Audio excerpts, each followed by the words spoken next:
Tunggu. Mana? Yang ini? Coba kasih gacor. Yang tangan.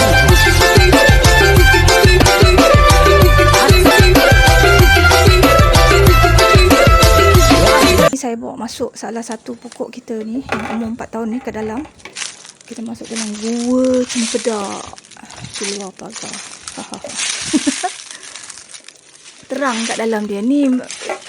Kalau terang macam ni maknanya ada yang dahan yang patah ni. Dahan yang patah ni disebabkan oleh kanker batang atau ulat pengorek. Confirm. Sebab dahan dia sangat tough.